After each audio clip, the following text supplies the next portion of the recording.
All right, everybody. So welcome to the show. And as we all know, on Sundays, we try to take a look at what's going on with the portfolio as far as dollar cost averaging, all that great stuff. And we're going to talk about something that's going on in the crypto market. And for Sundays, I don't like to do this alone. Sometimes I invite some of my friends on. And I got Jerry V. Hall from the Jerry Hall Show to come on. So Jerry, welcome back to the show for the 10th time, I think it is. Thank you, Rob. It's good to be here. Looking forward to seeing your portfolio's performance. Yeah, me and you both. So the portfolio is the portfolio. And before we get into it, I just got to tell everybody, I know that there's a lot of negativity going on in the world. I am not a geopolitical expert. I don't think Jerry Hall is as well. So what's going on in the world, we only try to delve onto the things that we can actually control. And there are things outside of our control. And I am not going to be talking about the grand scheme of things and putting my opinion one way or the other. If you want to do that, there's a ton of other channels out there doing that right now. But I'm not going to go and be a geopolitical expert. And that's just how it is. But I will say this, having said all that, there's this great book. And I've been talking about this on Twitter for quite some time. Actually, we've done some videos on this. It's The Fourth Turning. And it's a book that was released in 1997. And it takes a look at just the normal cycles of not the geopolitical, but the financial cycles and how things kind of start with wars and end with wars and the financial aspect of that going in between. This is by two authors, William Strauss and Neil Howe. Mr. Strauss, William Strauss passed away in 2007. Neil Howe is an economist and historian. And it's a great book to read. And so far, it looks like things are kind of turning out that way. Now, take everything with a grain of salt. I believe in cycles. I believe in cycles such as like the 4-year cycles, which everything pretty much starts with a halving, which we saw in 2012. Then we get an all-time high, a dip, and a reset. Then we had another halving in 2016, all-time high, dip, reset. Another halving in 2020. Then we had an all-time high in 2021, dip, and a reset. We're due for a halving, right, Jerry? But is it April, May, somewhere around there? Yeah, it's I believe it's the start of the second quarter of 2024. Cool. Well, we'll take that, right? So when we see all these things, the book itself, you can order it on Amazon. I don't have a link for it, but if you just search The Fourth Turning, it's the first thing that's going to come up. But just to show you how it kind of works out, I was trying to condense the book into something visual as best I could.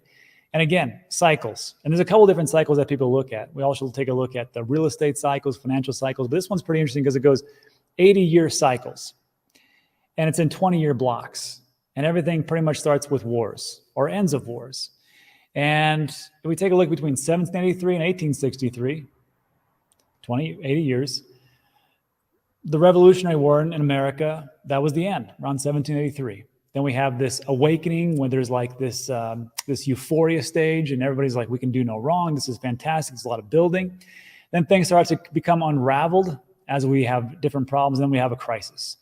And this happened in 1861, U.S. Civil War started. So with the U.S. Civil War, in 1865, going all the way through 1944, that was the start of the World War II and the Great Depression. And then for the next cycle, again, 80 years, which is roughly the time span of the average person, depending on, in what geographical location you're at, about 80 years. So 1945 to 2025, 1945 was the end of World War II. Then you had the boomers from 1946 to 64. We break it down even further.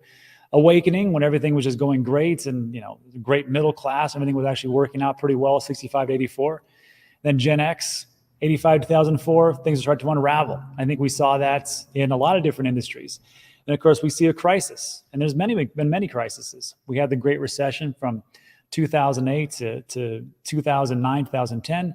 We had wars also, war in Iraq, war in Afghanistan. And this is ending up in the tail end around 2025. Now, what happens? It's anybody's guess. I will tell you that. But I saw there was a good talk with Arthur Hayes, BitMEX former CEO, and he talked about how he believes that the next major bull run is going to happen between 2024, maybe 2025. And then he sees different problems going on from there. So again, not an expert, but it was interesting how this all turned out as far as the 4-year or the fourth turning. And then lastly, I think this is pretty accurate. Hard times create strong men. strong men create good times create weak men, and weak men create hard times. And I kind of feel like, and I could be wrong, I kind of feel like that's where we're at. And there's a great video, which I linked in the description, about what's the fourth turning. You can take a look at it. But again, take it with a grain of salt, because nobody can predict the future and price predictions. So before I get on to the portfolio, Jerry, you want to add any? That was a wild ride, huh, Jerry, to start off the show? Rob, that was wonderful. Folks, I did not know he was going to do that, but I'll tell you. That's true. We didn't talk about it. That though, Rob, is that it's right in line with a core thesis that I have that's built around understanding demographics, right? Yeah. And so this incredible, the largest population generation that the world has ever seen, we call the baby boomers, and they were the ones coming. They were the babies that were made after World War II, and their last year as a generation was 1964. Well, the largest portion of that entire generation was 1956 to 1964, coincides with the largest retirement age group that our country has ever seen, and we're in that now. And so how does that play out for us in these boom and bust cycles? Well, they're no longer in their jobs contributing to their 401ks, helping pump up stock prices. They're going to transition to what? Well, the bond market over the last 15 years has been garbage. Yeah. However, the last year and a half has been great. Wow. Yeah. We have the largest segment of our workforce retiring into a positive environment for fixed income, exactly what they want, right? Yeah. It's going to be interesting to see how this plays out. Will the stock market continue to take a hit? Will we continue to see a high rate environment coming from our friends at the Fed? Will this demographic do with the assets? They're going to sell, hold that, or transition into. It's going to be really interesting to check out. And it's right in line. Yeah, we'll see, Jerry.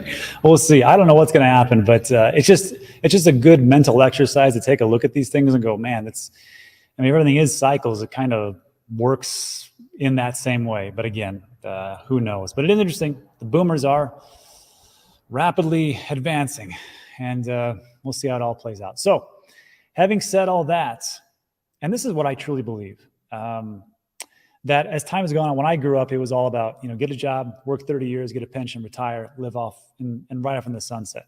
Put your money into a savings account, get a whopping 0.25% yield, and just ride that off in the sunset. And I think now, if you're not I cannot give you financial advice. You can do it. You can put it in a savings account right now. It's not awful. There's a high yield savings account. But I personally believe that if we don't invest into assets, we got problems coming up, and big problems. So one of my investments is crypto and digital assets. Go figure. And what I've been trying to do is talk about dollar cost averaging. And I thought to myself, what'd be good is just to show people, how things work out as time goes on. Because I got to tell you, in the YouTube space and a lot of spaces, there's very few people that'll tell you like, I'm down, or this didn't work out, or this is how much percentage I'm down. It's always up only. And people are always talking about diamond hands, and you got to just buy those dips consistently, and don't look at the negativity. But I think you do sometimes, just to see where you're at. So having said that, I go, well, let's just start this on September 1st. And I don't know what everybody's position is. So I said, how about we do this? Let's just do $10 a week and invest into the different various cryptos that I want to invest into, and we'll see how it goes. I personally invest into, and this can be daily or weekly, it depends on the crypto, but Bitcoin, Ethereum, Solana, Cosmos, Arbitrum, Chainlink, Polkadot, Near, Polygon, Cardano, Algorand, Dogecoin. Jerry, any of those you like to pick up? They're all in my portfolio. Son of a gun. Look at that. That's why we talk. All right. So we take a look at that as of September 1st. Remember, September is supposed to be, what they call it? Rectember. And I was like, yeah, probably. And I was like, that's good, because I don't want to keep buying this expensive crypto, and it's been going down. So I thought it'd go down even more, and it didn't. So that kind of sucked. But we take a look here as of October 2nd. Let me change this. what's the 8th? Yeah, Correct. not bad. Yeah, I'm still up.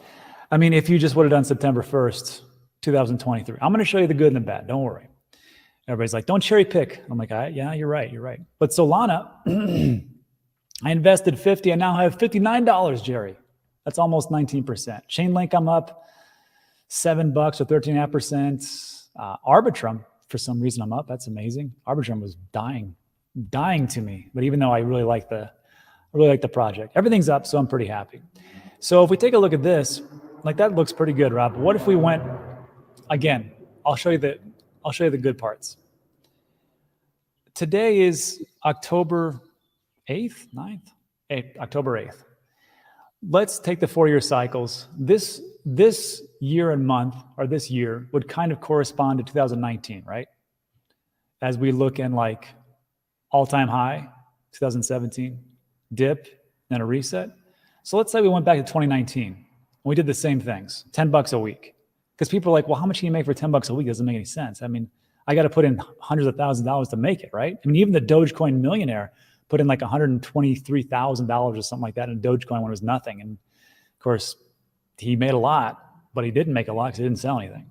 But we take a look at this. If you'd done this and waited till the high, you'd be up massively. You'd have invested $900 and Dogecoin would have 136,000. Matic 74, ADA 25,000, Solana 16.5. And even if you would have screwed up, like we all do, come over here, you'd still be up on some of them. On Matic, you would have invested $2,000, and as of today, you'd have 24,000. Doge 18,000, Solana 9,000. Not bad, right? ETH. Now you'd still be down in some Dot, Algo, Near, and Arbitrum. But let's say you did what I did, and you said, you know what? You take your profits, you took your lumps, and you're like, I'm going to start doing this in 2022, which is what I've been doing for quite some time. Dollar cost averaging, this is what I'm down. So I'm up on some things, Bitcoin, Solana, Link, ETH, but I'm down a pretty hefty amount of Doge, Cardano, Dot, Atom, Matic, Near, Algo, and Arbitrum. The thing is, though, and Jerry can attest to this, you don't lose money until you sell. And on the flip side, you don't make money until you sell. So Jerry, what do you think there? Honest opinion? If the thesis was put some money into something that you believe in the future is going to have give you a good ROI, a return on investment, then getting caught up in the weirdness that happens within a cycle is troubling, right? Just set it and forget it. Put your money in. So yeah, I agree. But like I think there's a couple of cryptos you can do that with, like Bitcoin, you can set it and forget it, right? But there's some, like, okay, here's an example. Gala. I bought it on Coinbase, and I thought it was going to upgrade from V1 to V2 because there's a different version. And it didn't upgrade, and I didn't even pay attention to it because I wasn't really actively thinking about it. So I went there today to go take a look at it, Gala V1. I can't sell it. I don't know if I can move it, maybe in a Coinbase wallet. So it's like one of those things where like people like, just like what you said, Jerry, there's some cryptos you can do, set it and forget it, and you're good. But there's some that do some screwy things like that you can't. Interesting. I've been a big fan of layer one projects that I can buy some of, take them, compound the rewards, and walk away and let time in the market decide if I did a good job or not. You know what I mean? So Cardano and Solana and Magic, and the list goes on and on and on of these proof of stake protocols that you can buy some, have a private wallet that you have the keys to, stake them, and walk away and allow that compounding effect of the yield generated by the proof of stake protocol to be your ECA. Yeah. Oh, that's a good idea. So this poor guy did in Costa Rica, and I'm still doing it to this very second. See, that's a good lesson, everybody. If you can do that and compound it in DeFi because that's what you do a lot of, Jerry, right? You farm. Well, not anymore. No, it's basically the safest sound strategy now, right? I yield farmed when it was appropriate. It's no longer appropriate. What I do is I own the tokens and I stake them with validators, just like for instance, plug bias, my Cardano is staked with News Thank Validator you. on the ADA network. And I'm happy to do that because the rewards are compounding within my wallet. Nobody knows about it but me and you and the 500 million people that are going to watch this. And then someday I'll go back to that wallet when it's appropriate and go, wow, I'm sure glad I compounded all those rewards because now look, bang. So Jerry, how about this? When you compound it, do you take it out and put it into cash, put it into stables, or do you put it right back into the? No, I just like, for instance, my D News validator in the Cardano network, Mm-hmm. my rewards compound within my principal amount. So every epoch, when I get my rewards, the rewards are added to the principal amount. So the next epoch, 5 days later, a new set of yield is, so it might have started with 100 tokens, then it's 110 tokens, it's 116 tokens, it's 125 tokens, and every time the new yield is generated on the new balance, the new principal balance. It's compounding within the wallet. It's magic. Magic. Yeah, it's magic. We got to talk about with everybody is when to take some profits at some point. Because like I was looking at it, I remember this. I remember using Luna, and Luna was like the greatest thing of all time, right? But Luna came out in like 2020. I forget. 2020 No, or was it 2019. That was that 2019? from Joe Kwan or whatever. Yeah. Yeah, and then 3 years later it collapsed. Because like I wonder, like, because me personally, I'm not going to like on that situation, I kind of wait a little bit and I could see why you'd want to put it in because we're not in the bull market right yet, right? I think all the shenanigans and all the problems kind of happen in the bull market because people do the craziest, most ridiculous stuff out there, and they get caught doing whatever wrongdoing that they're doing when the next bear market comes. I think right now this is a pretty brutal bear market. It's very boring. It's very sideways. I don't know what else could collapse except probably more banks, especially like mid-tier banks. But I'm not going to say like nothing could happen, but it makes me think about like when to take those profits and really get into it. So you're not like compounding, putting into the project, and then it collapses. But that's different with Cardano because they've been around since 2017. I think they're going to do pretty well. Solana, same type of thing. Avalanche and Cosmos and Bitcoin, Ethereum. I think those are the ones that pretty well. I think I could be wrong. Hey, speaking of which, talking about like compounding and things like that, and what's up and whatever. Here's your favorite, Jerry, Hypercycle. I just because I was taking a look at like I'm like pretty happy with my where did I go? I was pretty like ecstatic, with like my 14% or 20% or whatever it was with Solana. I took a look at a Hypercycle, and you guys are up for the year. What are you guys up? Like in 14 days, you're up 50%. In 30 days, you're up 73%. So, well, there's a couple of things with that. Number one, AI is a hot topic, right? AI is people are just shotgunning money into the AI space. If it has something to do with AI, people will put money into it.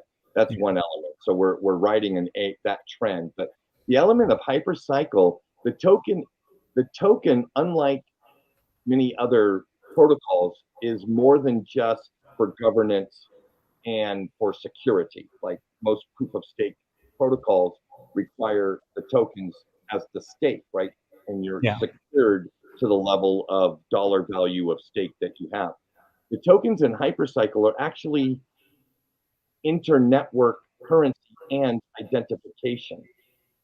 So for you to operate a node, which is the desired goal, everybody, if you're in that world, should want to be operating a node, you need the tokens because the tokens are how AI agents pay other AI agents for the computation that's going to occur within the network. Yeah, because we talked about, hold on, I have it up. Walk me through this again with Hypercycle, because like I know AI is going to be big. I just talked to a couple different projects actually. So, big picture, we believe by 2026, and this isn't Hypercycle, this is the world of AI, believes that by 2026, 95% of all internet transactions will be a machine to another machine. And only 5% of financial transactions on the internet will be human beings. That's the scope and scale that we believe AI will be interacting financially on the internet. Okay, so with that being said, Hypercycle is several things. Hypercycle.ai is a software company that created the means in which AI agents can work on a network to have contracted work with other AI agents. So your vitamin C AI module that's going to do research on the various different kinds of vitamin C compounds you can extract will be looking for.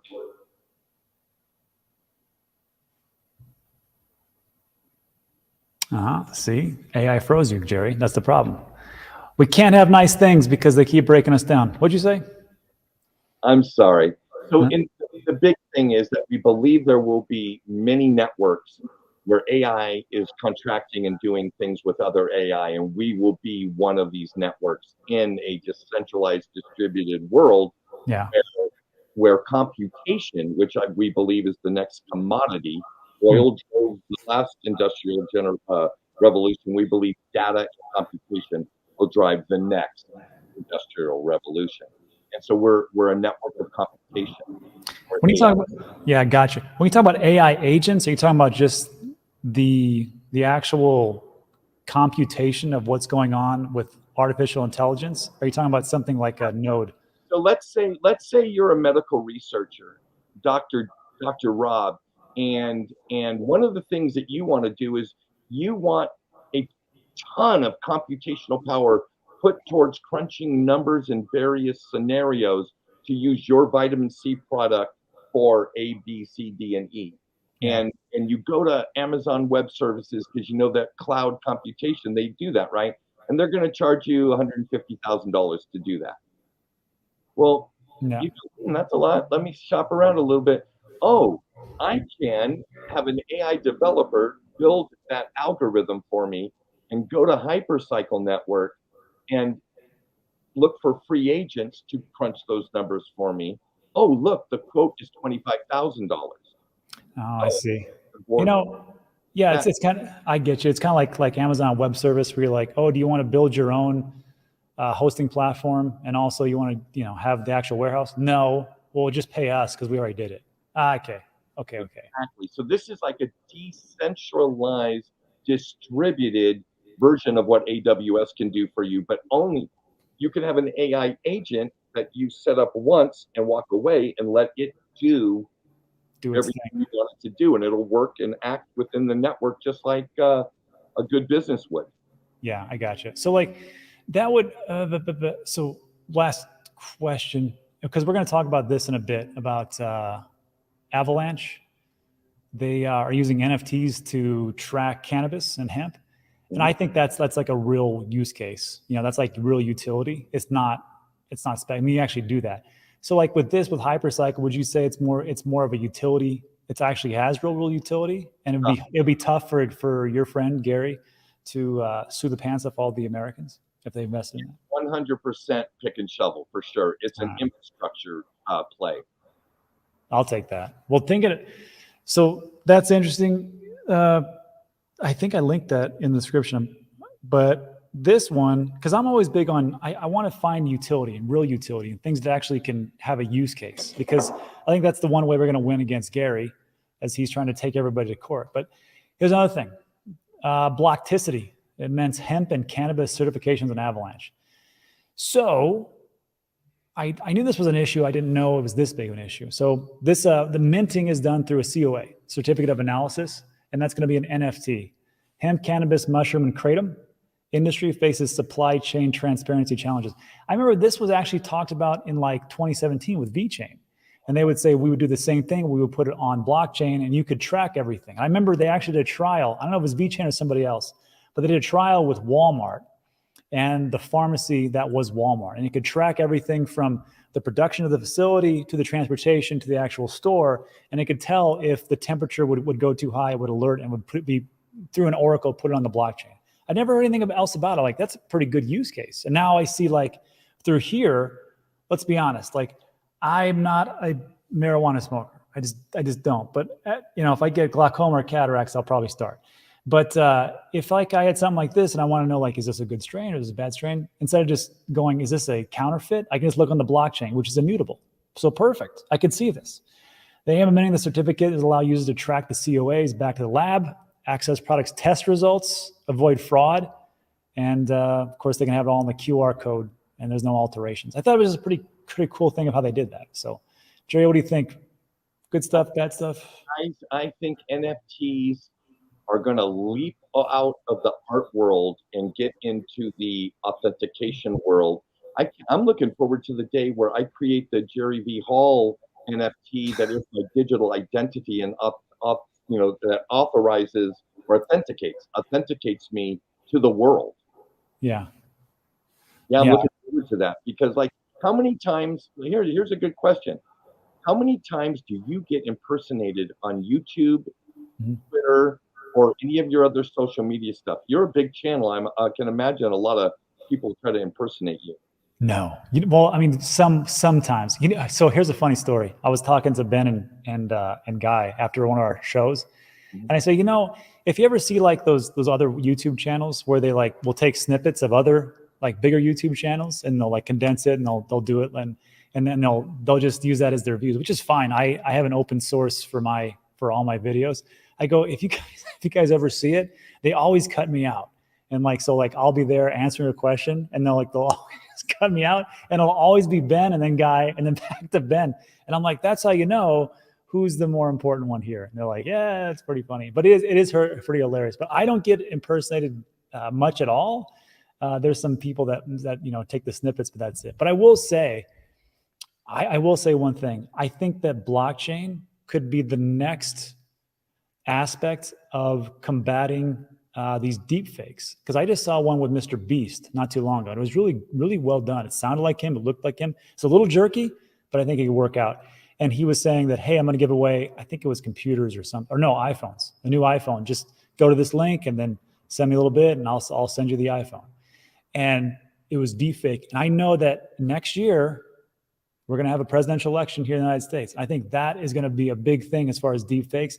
And the only way that I can see that we can combat this would be to be on the blockchain, immutable, and people can actually verify it. So I think it's the same thing with the marijuana.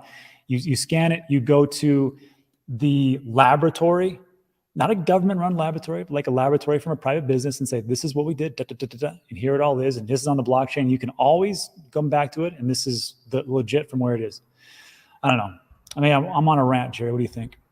No, like I said, I think the next growth spurt for blockchain will be non-fungible tokens, whether it be identity authentication, whether it be product authentication, whether it be ownership authentication. Can you imagine how wonderful it would be if you had the title to your home, your real estate, or your vehicle, and you could go to a digital marketplace and do business with whoever will pay you.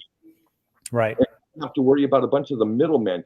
I think that's the transition, and it'll probably occur slowly but surely over the next 4 or 5 years, and we'll get gradually acclimated to it. And the next thing you know, it'll be like the young people are with cell phones. It'll be all they know. Like you and I remember a world where we actually had a landline in our homes. Those are awesome. If you want to talk to somebody, you had to make some work. Yeah, it's all coming, man. It's all coming, and it's fun to see it. We're watching it unfold in real time. Yeah, it was just like I remember when the internet came about, and people were like, this is stupid. Like, I mean, I have to sit in, I have to log in, I have to look at this little guy running around for AOL, I have to get that ding dong, and then I have to go into these websites where it takes me 10 minutes to download an image. Are you kidding me? And that's never going to work. And then I remember when Netflix was saying we're going to do streaming videos. I'm like, that's the dumbest thing of all time. I try to stream any kind of video, it doesn't really work. And of course, technology finally catches up. And that's the thing with like crypto and digital asset space. Like we're speculating and they get ahead of themselves and they diamond hands, but the tech has not caught up yet to what people actually want to do. I think that's the bigger problem. So, which will lead me to my last story. Tokenization of RWAs, or real world assets. I thought that was interesting that Coinbase is doing this. Actually, it is Coinbase because it's Base. I'm going to take a listen to this and tell me what, if you think the SEC is not going to be ticked off about this one. So tokenization of US treasuries arrive on Coinbase's Base, which is their L2 layer solution, which is off of Optimism. And no, you can't buy that token. It's within Coinbase and their ecosystem. They're not offering the token. It's just they're using this as blockchain tech. With backed real-world asset token issuance.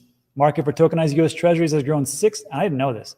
The market for tokenized, not just treasuries, but tokenized US treasuries has grown to $666 million. Not bad. So this, yeah, but it's weird though, right? Like you think about like, well, who's buying this? Obviously it's not Americans because we can't. I'll show you. So this is issued under the Swiss tokenized securities law. Backed BLB01 crypto token is a blockchain-based version of BlackRock short-term US Treasuries ETF that offers a 5.25% annual yield to investors. I got to tell you, I'd go for that. 5%, 5.25%. Well, actually, I can if I really wanted to, as far as like T-bills or notes. U.S. investors and entities are restricted from buying the token. Shocker. Tokenization of RWAs is an umbrella term for wrapping traditional financial instruments such as government bonds, private equity, or credit in a token form and placing them on blockchains. It's become one of the hottest trends in crypto this year. And it's amazing because also Larry Fink, the CEO of BlackRock, said the exact same thing. Tokenization of assets is going to be huge. Market for tokenized assets could mushroom to $16 trillion by 2030. Let me say that again. $16 trillion by 2030, according to a Boston consulting group. And they're just guessing, everybody. But Jerry, what do you think about this? And why would you buy that as far as like a tokenized asset? Because you're out of the United States or something different? You just hit it on the head. So yes, the United States is the largest capital market on the planet, bar none, no question, mic drop. However, the customer base of the United States capital market is 330 million people, the U.S. Yeah. If you're inside the U.S., like you're a Costa Rican resident or you're a resident of Spain, you need to have reached like an elite status to get an international bridge to acquire U.S. securities for you. It's not open and available with an internet connection. But you start recognizing this. And now all of a sudden, the thing is, we've got a guy in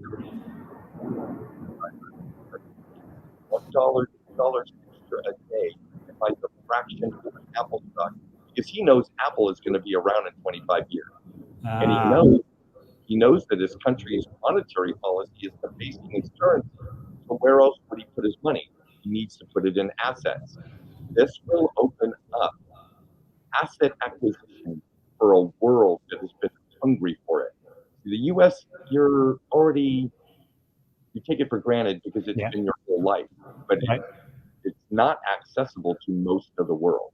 Oh, that's why. That makes it becomes digital, and it's now all of a sudden available at Uniswap or a company like Binance or a company like Coinbase. Now all of a sudden you've got potentially a game changer. And that's why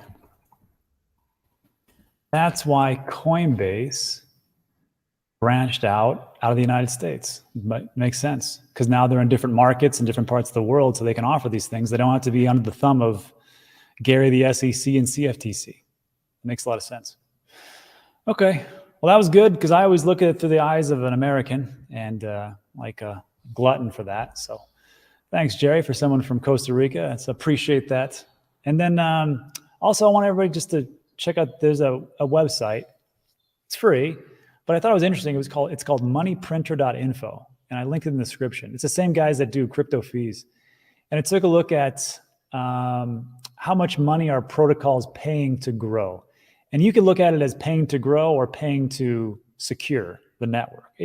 Either way, I just thought it was fascinating that out of the top cryptos that are out there, Bitcoin pays the miners 26 million, 367,360. That's pretty good.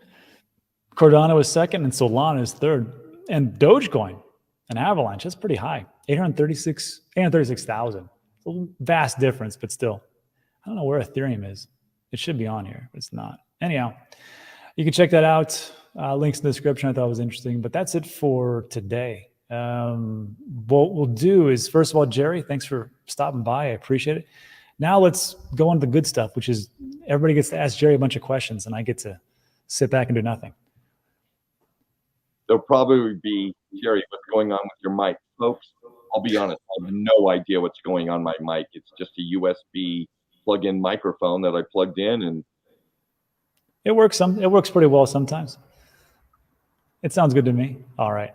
So guys, if you got to take off, go watch football, but hit the like and subscribe on the way out. Let's see.